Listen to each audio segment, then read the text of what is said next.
With Nigel Spackman dropped for having an un-Liverpool-like go at his un-like boss Trevor Francis, all it needed was another un-Liverpool-like performance. Glenn Hussein's clumsy challenge on Falco got proceedings underway. Don't be fooled by the look of innocence. That usually means guilty as charged. The defence counsel would have struggled to make a case out of that one.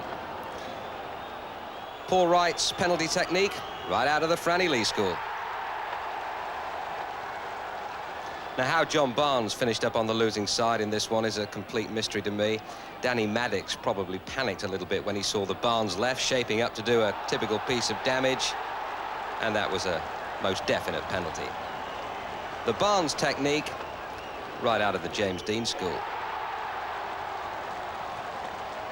Now, Rangers hit back with this Paul Wright free kick. It was actually deflected off McMahon, making it very difficult for Grobbelaar. 2-1.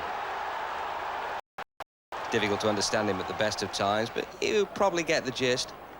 Barnes was terrific, teasing, twisting. McMahon's header. Rush, save of the season. David Seaman, absolutely brilliant. Ian Rush hadn't scored for 7 games now. He'll never come closer than this. Rangers stretch their lead. Andy Sinton's powerful run, setting up Mark Falco for the goal of the game. Tee it up, out with the driver. Thank you very much. Now, what would Kenny do now? Liverpool weren't finished, though. Barnes, outnumbered by 3-1, still managed to pull them back into it. But Rangers hung on, much to the delight of Mrs. Helen Francis and the tastiest celebration scenes we've seen on the match all season. Spot of lipstick on the collar there, Trevor, I think. Well, no kisses, I promise you, for Tony Cottee, that's for sure. At £2 million plus, Cottee made a great start to his Everton career. Now it seems that neither he nor the club are so sure. He was angry at being substituted yesterday. I was no worse than anyone else, he moaned. Clearly, though, it wasn't his day. Chelsea won with the sort of goal that goes your way when you're top. Keown's clearance bounced off Wilson, ran loose to Steve Clark, and the fullback's third goal of the season went in off the post. Millwall take centre stage on the match next week. Their dress rehearsal against the champions Arsenal didn't go down particularly well with the critics.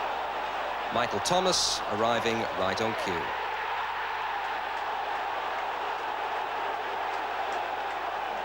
Millwall had taken only 1 point from their 5 previous games. They levelled it through Teddy Sheringham from Jimmy Carter's cross, Sheringham's 7th goal of the season. I wonder if he's got an ID card. It was never a rough house, but this incident led to the game's most alarming incident and one of football's most frightening aspects at the moment. Fears that David Rocastle had swallowed his tongue. They were quickly allayed thanks to quick reactions all round. Arsenal's winner from Big Niall Quinn. 2-2 now for Quinny, who's enjoying life back in the big time. It's Liverpool next for Millwall. Past the Valiant.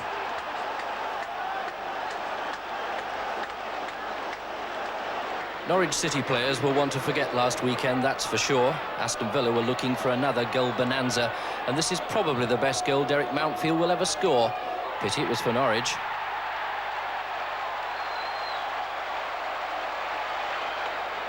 No less bizarre, though, than Andy Linigans from Dale Gordon's corner.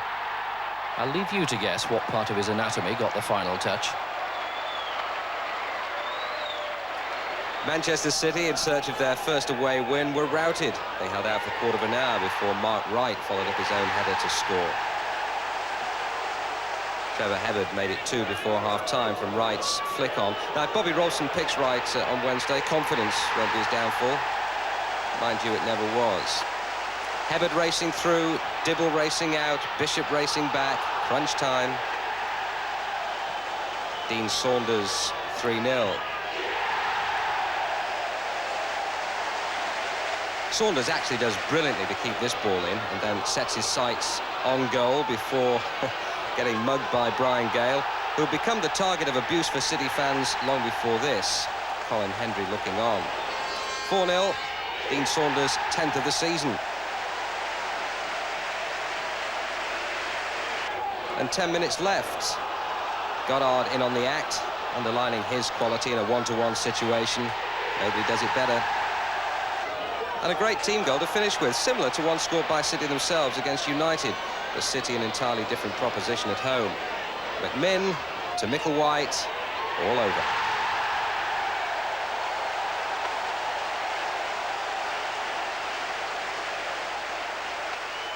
Don't call John Sillett's Coventry lucky for winning at Anfield, but Greg Downs certainly had the gods on his side here.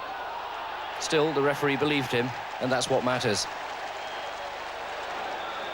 Trevor Peake was left, though, to hang his head in shame. It was left to the transfer-listed Downs left boot to set up the winner again, ending with Kevin Drinkle's 4th in 6 games. Useful man, Mr. Downs. Be honest, you'd never bet against Wimbledon. Wise inevitably providing the cross, the Spurs defence with a reminder of past reputations, and Lawrie Sanchez, who earned his at Wembley with another valuable single-goal winner.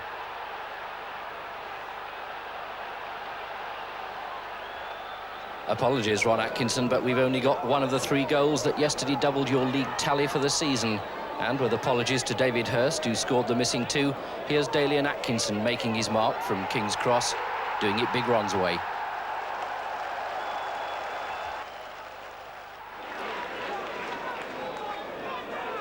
Palace had lost 3 on the trot and had scored only 1 in 4. But as partnerships go, Wright and Bright are hard to beat. How about this? Bright, Wright and Bright, 1-0. Luton haven't won away for 11 months. They equalised late on. Perry Suckling, having conceded 26 in the league already this season, was dropped. Brian Parkin keeping the gloves warm for Nigel Martin. Danny Wilson. Got it.